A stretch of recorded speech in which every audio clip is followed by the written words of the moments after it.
মহব্বত না করব, অর্থাৎ নিজের প্রবৃত্তি থেকে, নিজের নফস থেকে, নিজের মনের চাহিদা থেকে আমি রসুল যা নিয়ে আসছি এর উপরে পূর্ণ মহব্বত না থাকবে, অনুসরণ না থাকবে, সে কখনো কামেল মুমিন হতে পারবে না। মুমিন হতে পারবে, কামেল না। আসল মুমিন হতে পারবে না। আশিকে রসুল হতে পারবে, আসল আশিক হতে পারবে না। যেমন এখানে আমরা সবাই বসে আছি, সব মানুষ। আল্লাহর আদালতে আমরা হাকিকতে মানুষ হতে পারি না। আল্লাহর কাছে মানুষ হিসেবে গ্রহণ হওয়াটা এটা ভিন্ন কিছু গুণ প্রয়োজন। তো আল্লাহ পাক রব্বুল আলামিন দুনিয়াতে মানুষ সৃষ্টি করার পরে মানুষকে আল্লাহ পাক সৃষ্টি জগতের মধ্যে শ্রেষ্ঠ মর্যাদা দান করেছেন এবং তার শ্রেষ্ঠ মর্যাদা ধরে রাখার জন্য দয়াময় আল্লাহ কিছু নিয়ম নীতি দিয়েছেন। পৃথিবীতে যত নিয়ম নীতি কিয়ামত পর্যন্ত আল্লাহ পাক এটা জারি রাখার ব্যবস্থা করেছেন দুই জিনিসের দ্বারা। আল্লাহর যত নিয়ম নীতি আছে মানুষের চলার জন্য এবং মানুষের মর্যাদা রক্ষার জন্য আল্লাহ সেই নিয়ম নীতিকে চালু রাখার ব্যবস্থা রেখেছেন দুইটা। একটা হলো কিতাব আর একটা হলো ব্যক্তি। ব্যক্তি বলতে আল্লাহ কোরআনে বলছেন চার দল ব্যক্তি আমার বিধান, আমার নিয়ম সবকিছু মানুষের সামনে পেশ করব। কিসের মাধ্যমে? আল্লাহ বলেন আমার দেওয়া কিতাবের মাধ্যমে। আর যে মানুষগুলো, যে ব্যক্তিগুলো আল্লাহর নিয়ম নীতিগুলো মানুষের সামনে পেশ করে যাবে কিয়ামত পর্যন্ত, সেই ব্যক্তিদের মধ্যে শ্রেষ্ঠ আম্বিয়ায়ে কেরাম আর শেষ এরা হবেন সালিহিন, সাদিকিন। এরা ওয়ারাসাতুল আম্বিয়া, রাসূলের ওয়ারিস, যাদেরকে আমরা উলামায়ে কেরাম বলি।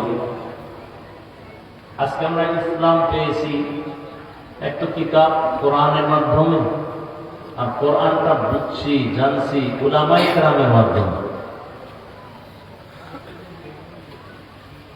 এই দুই রাস্তা ছাড়া আল্লাহ পাকের বিধান নিয়ম নীতি জানাও যাবে না, মানারও কোনো রাস্তা থাকবে না। আমাদের সমাজে যদি কেউ এই দুই ফর্মুলার কোনো একটাকে ধরে রাখে আর একটা ছেড়ে দেয়, তার ধ্বংস অনিবার্য। যেমন কেউ যদি বলে আমরা কোনো ব্যক্তি মানব না, শুধু কিতাব মানব, এইরকম কিছু মানুষ আমাদের জানা মতে আছে। এরা এক পর্যায়ে গিয়া রসুলকে মানে না। কাকে মানে না বলে? একটু জবাব দিয়ে। এমনকি এরা সাহাবায়ে কেরামদের বিরোধিতাও করে। তাহলে আপনাদের ধারণা কি, যারা সাহাবায়ে কেরামদের বিরুদ্ধাচরণ করে, রসুলকে মানে না, এরা হক না বাতিল? এরা বাতিল হওয়ার কারণ কি? কি দুর্বলতা? এরা শুধু কিতাব মানে, কি মানে না? ব্যক্তি মানে না। ব্যক্তি মানে না বলতে ইমাম আবু হানিফাকে মানি না, কোন ইমামকেই আমরা মানি না, আলেম ওলামা মানি না। অথচ যারা এই স্লোগানগুলো দেয় তারাও তো ব্যক্তি। তারা ব্যক্তি না? তারা জিন ফেরেশতা, তারাও মানুষ। ধরে নেন আমাদের দেশে যত ফেরকা আছে, একদল বলে কোন মাযহাব মানি না, ব্যক্তি মানি না। কিন্তু দেখেন যারা বলে এরাও কোনো না কোনো একটা ব্যানার লাগায় দল বানায় চলে না? ওই দলে সভাপতি, সেক্রেটারি নাই? বলেন সত্য কথাটা বলেন। তারা বলে কোনো ব্যক্তি মানি না, অথচ তারা আমাদের থেকে বেশি ব্যক্তির পূজা করে। কোরআন হাদিস অনুযায়ী যদি কেউ কোনো আলেমকে মানে তাহলে এটা হবে ইবাদত। আর কোরআন হাদিস বাদ দিয়ে যদি কেউ কোনো ব্যক্তি মানে তাহলে এটা হবে পূজা। কি হবে? পূজা হবে। এটা শিরকের অন্তর্ভুক্ত হয়ে যাবে। আবার একদম মানুষ দেখবেন এই প্যান্ডেলেও থাকতে পারে, বলে আমরা ব্যক্তি মানি, কিতাব মানি না। কিতাব বুঝিও না, মানিও না। কি মানি? আমরা পীর মানি। পীরকে কি হিসাবে মানে? বলে পীর আমার সব। কেমন সব? সে যদি জাহান্নামে যেতে বলে আমি জাহান্নামেই যাব, তারপরও পীর ছাড়ব না। এইভাবে পীর মানা জায়েজ নেই। এভাবে পীর মানা কি নেই? আমি আমার পীরকে মানব শ্রদ্ধার সাথে। কাকে পাওয়ার জন্য? আল্লাহকে পাওয়ার জন্য। যে পীরের মাধ্যমে যদি আল্লাহ নাই পাওয়া যায়, সে পীর মানার কোনো যুক্তিকতা নেই। আমি দুনিয়াতে সব কাজ মাধ্যম ছাড়া হয় না। আপনি একটা নদী পার হবেন, মাধ্যম কি? ব্রিজ। কথা ঠিক না? ফেরি, নৌকা। এখন সে বাহন বা মাধ্যমটা যদি অপূর্ণাঙ্গ হয়, ব্রিজ ভাঙা, ওপার যাওয়া যাবে না, সে ব্রিজের কোনো মূল্য আছে? নাই। আমি বয়ান করতেছি, মাধ্যম কি? মাইক। কথা ঠিক না? যদি মাইক সাউন্ড না দেয়, কোনো মূল্য আছে? নাই। তাহলে আমি পীরের কাছে যাবো কেন? উদ্দেশ্যই তো আমাদের জানা নেই। এই জন্য বিরোধিতা করে। একদল বেশি আগায় গেছে, একদল অনেক পেছনে গেছে। যারা অতিরঞ্জিত আগায় গেছে এরাও সীমা লঙ্ঘন করেছে, যারা একেবারে দূরে এরাও সীমা লঙ্ঘন করে। পীরের কাছে যাবো কেন? আচ্ছা আমাকে একটা জবাব দেন তো, আপনারা অনেক বুঝদার মানুষ। আল্লাহ কয়জন? বলেন, সবাই বলেন। আল্লাহ যে এক, কোন দিক থেকে এক? বলেন, বুঝে শুনে বললেন।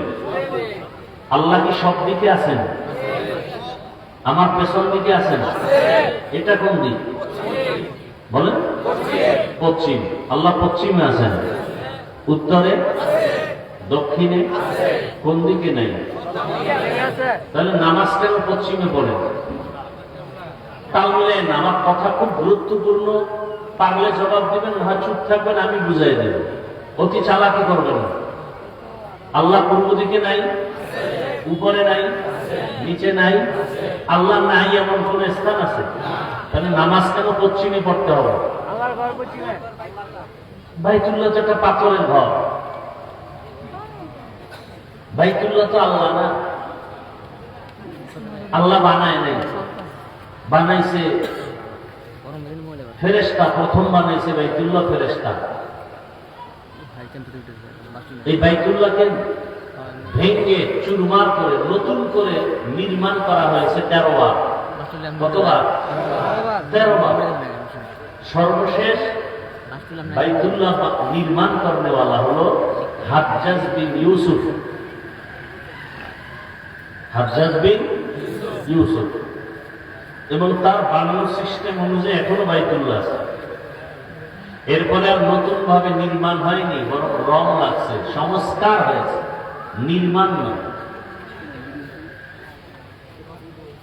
আল্লাহ। তাহলে আমরা নামাজ কেন পশ্চিম দিকে ফিরে পড়ি? সব জায়গায় তো আল্লাহ আছে। কোরআন আছে, হাদিস আছে না নাই? কোরআন আছে না নাই? বলেন, আছে। মাযহাব মানবো কেন? চরমনাই যাবো কেন? তাবলীগে যাবো কেন? হাফিজুর রহমান সাহেবের শুনবো কেন? তার কথা মানবো কেন? ইমামের কথা শুনবো কেন? আল্লাহ তো সব জায়গায় আছে। পশ্চিম দিকে নামাজ পড়বো কেন? পূর্ব দিকে পড়লেও তো হবে, পশ্চিমে পড়লেও হবে, উত্তরে পড়লেও হবে। আল্লাহকে নামাজ পড়ি কার জন্য? আল্লাহর জন্য। তা আল্লাহর জন্য নামাজ পড়লে আমি যেখানে সেজদা দেব সেখানে কবুল। আমি পূর্ব দিকে বসেও যদি আল্লাহকে ডাকি, আল্লাহ শুনবেন না? পশ্চিম দিকে কেন? এই প্রশ্নের যেই জবাব, কোরআন আছে, হাদিস আছে, মাযহাব মানবো কেন? পীরের কাছে যাব কেন? আল্লাহর কাছে যাব কেন? এই প্রশ্নের সে একই জবাব। যে একটাও জানে না, এর উপায় কি? বাইতুল্লাহ দিয়ে ফিরে নামাজ পড়ি কেন? এই প্রশ্নের উত্তরও জানে না। তাহলে সে ওই প্রশ্নের উত্তর কিভাবে জানে? ইবাদত করি কার? সেজদা দেই কাকে? বাইতুল্লাহ কেন? পশ্চিম কেন? রোজা রাখবো আল্লাহর জন্য, জিকির করবো আল্লাহর জন্য, তেলাওয়াত করবো আল্লাহর জন্য, পীরের কাছে যাব কেন? সে তো আল্লাহ না। নামাজ পড়বো আল্লাহর জন্য, বাইতুল্লাহ দিকে কেন? বাইতুল্লাহ তো আল্লাহ না, ওটা পাথরের ঘর।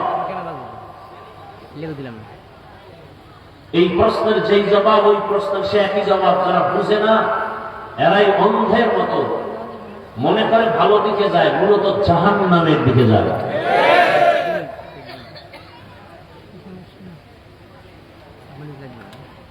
হযরত ওমরের ঘটনা আছে তো হাদিস শরীফে, হজরে আসওয়াদে চুমা খায় হাজী সাহেবরা, শুনছেন না? তো ওমর বলে, এই পাথর, তোর মধ্যে কি আছে? তুই তো একটা বস্তু, পাথর। তুই কারো উপকার করতে পারো না, ক্ষতিও করতে পারো না। ক্ষতি করার ক্ষমতা আমার আল্লাহ, উপকার করার ক্ষমতা আল্লাহ। তোকে চুমা দেই কেন? রসুল দিয়েছেন, এজন্য দেই। রসুল দিয়েছেন। তাহলে ওমরের কথার সাথে মিলাই বলবো, মুরব্বী মানবো কেন কোরআন হাদিস থাকতে? বলুন তো, সাহাবায়ে কেরামের সামনে কোরআন ছিল?